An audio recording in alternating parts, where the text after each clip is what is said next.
বন্ধুরা, আপনাদের সকলকে শারদীয়ার প্রীতি এবং শুভেচ্ছা জানিয়ে আজ রাজবাড়ির পুজোর আরেকটি নতুন পর্ব আমি শুরু করছি। গত পর্বে আমরা হুগলি জেলার রাজবাড়ি এবং বেশ কিছু বনেদি বাড়ির পুজো দেখেছি। আজকের পর্ব আমি হুগলি জেলার বাঁশবেড়িয়ার বিখ্যাত হংসেশ্বরী মন্দির দিয়ে শুরু করব। এই হংসেশ্বরী মন্দিরে আমরা আগেও বেশ কয়েকবার এসেছি। এই হংসেশ্বরী মন্দিরের ইতিহাস সম্পর্কে একটু ছোট্ট করে বলে নিই। রাজা নৃসিংহদেব 1799 খ্রিস্টাব্দে হংসেশ্বরী কালী মন্দিরের নির্মাণ শুরু করেন। তারপর তার মৃত্যুর পরে 1814 খ্রিস্টাব্দে তার বিধবা পত্নী রানী শঙ্করী মন্দির নির্মাণ কার্য সম্পন্ন করেন। এই মন্দিরের 13টি রত্ন এবং মিনার প্রত্যেকটি প্রস্ফুটিত পদ্মের মতো তৈরি করা হয়েছে। মন্দিরের গর্ভগৃহের উচ্চতা 70 ফুট। একটি গোলাকার বেদির ওপরে পাথরে নির্মিত শায়িত শিব রয়েছেন। এই শিব মূর্তির নাভি থেকে উদ্গত প্রস্ফুটিত পদ্মের ওপর দেবী হংসেশ্বরীর মূর্তি নির্মাণ করা হয়েছে। দেবী এখানে নীলবর্ণা, ত্রিনয়নী, চতুর্ভুজা, খড়গধারিণী এবং নরমুণ্ডধারিণী। আমরা যে সময় এখানে এসেছিলাম মন্দিরের পুজো হচ্ছে। বহু মানুষ একসঙ্গে দাঁড়িয়ে এখানে মায়ের অঞ্জলি দিচ্ছেন। এই মন্দিরের পাশেই রয়েছে টেরাকোটা নির্মিত অনন্ত বাসুদেব মন্দির। এই দুটি মন্দিরই ভারতীয় পুরাতত্ত্ব বিভাগ সংরক্ষণ করেন। হংসেশ্বরী মন্দির দেখার পরে এবার আমাদের মধ্যাহ্ন ভোজনের পালা। আমরা যাব কৃষ্ণনগরের মাদারসাটে। আমরা সড়ক পথে আসতে পারিনি, কারণ হুগলি থেকে নদিয়াকে কানেক্ট করে যে কল্যাণী ব্রিজ, সেখানে এখন কাজ চলছে। নতুন করে রাস্তা বানানো হচ্ছে। অগত্যা আমাদের জলপথেই আসতে হলো। সেটা কিন্তু একটা দারুণ অভিজ্ঞতা। এই অভিজ্ঞতা আমাদের একবার মুর্শিদাবাদে হয়েছিল। গুপ্তিপাড়া গঙ্গা ঘাট থেকে ওয়াটার ভেসলে আমরা শান্তিপুরে এসে পৌঁছেছিলাম।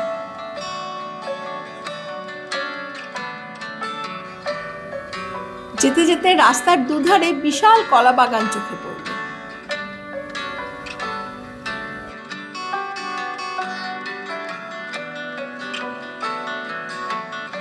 অবশেষে আমরা মাদার্স হাটে এসে পৌঁছলাম।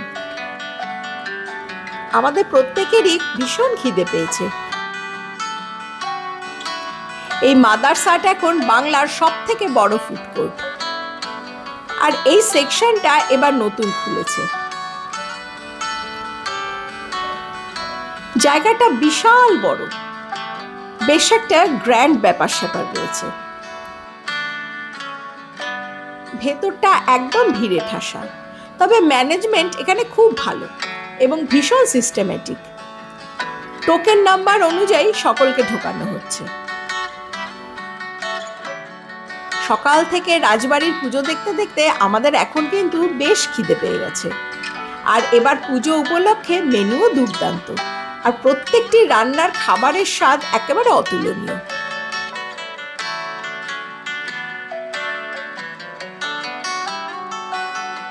এই ফুড কোর্টে দেখলাম ড্রোন উড়ে বেড়াচ্ছে।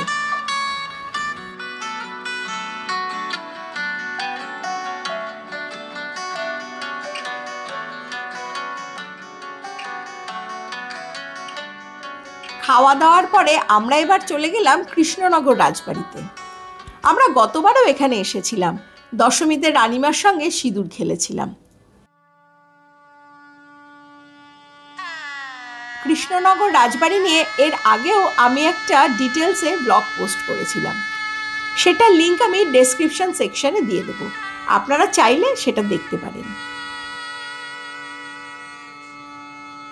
জলঙ্গি নদীর তীরে অবস্থিত কৃষ্ণনগরের নামকরণ হয়েছে রাজা কৃষ্ণচন্দ্র রায়ের নামে। রাজা কৃষ্ণচন্দ্র রায়ের রাজত্বকালে এই রাজবাড়িটি তৈরি করা হয়েছিল। রাজা কৃষ্ণচন্দ্র রায় মহা সমারোহে এই পারিবারিক দুর্গাপুজো করতেন।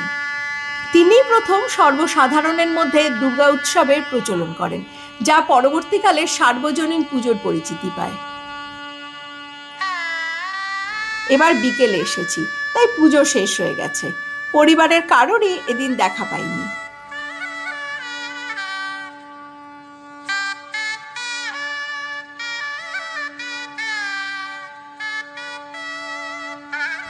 রাজবাড়ির দুর্গার প্রচলিত নাম রাজরাজেশ্বরী। এখানে তিনি যুদ্ধের বেশে সজ্জিত। প্রচলিত ডাকের সাজের থেকে এর সাজ কিন্তু বেশ আলাদা। এখানে হোম শুরু হয় দেবীপক্ষের তৃতীয়ায়, সেই হোম নির্বাপিত হয় নবমীর শেষে। মহারাজা কৃষ্ণচন্দ্রের আমল থেকেই সন্ধি পুজোয় দেবীর পায়ে নিবেদন করা হয়ে আসছে 108টি পদ্ম। আগে এখানে নীল পদ্ম দেওয়া হতো, এখন লাল পদ্মই দেওয়া হয়। 3 দশক আগেও দেবীকে গঙ্গা মাটি দিয়ে গড়ে তোলা হতো, এখন জলঙ্গির পাড়ের মাটি তুলে এনে দেবীকে গড়তে হয়।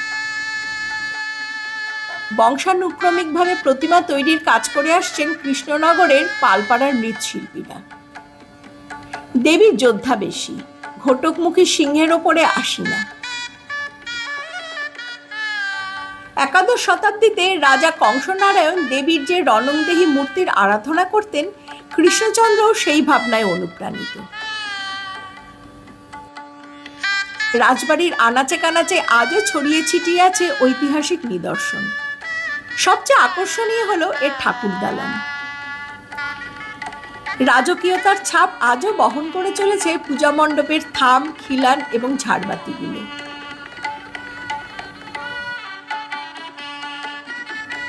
এখানকার পুজোর অন্যতম বিশেষত্ব হলো সকলের পুজো এখানে একসঙ্গেই হয়। সাধারণ মানুষ 3 দিনের জন্য এই রাজবাড়ির নাট মন্দিরে প্রবেশ করে এই পুজো দর্শনের সুযোগ পান।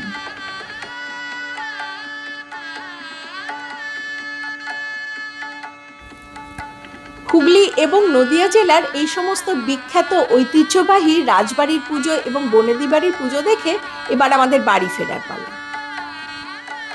আমি শুরুতেই বলেছিলাম যে এই সমস্ত গ্রাম বাংলার পুজোগুলো আমাকে খুব টানে, ভীষণ আন্তরিকতার ছোঁয়া থাকে।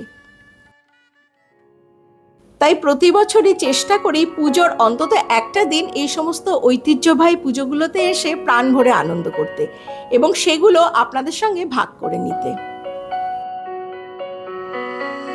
আপনাদের সকলের কেমন লাগলো অবশ্যই মন্তব্য করে জানাবেন। আর আপনাদের যদি ভালো লাগে তাহলে লাইক, শেয়ার এবং চ্যানেলটি সাবস্ক্রাইব করবেন। আপনাদের ফিডব্যাক আমার কাছে অত্যন্ত মূল্যবান। আপনারা সকলে ভালো থাকবেন। আজ তাহলে এখানেই শেষ করছি। ধন্যবাদ।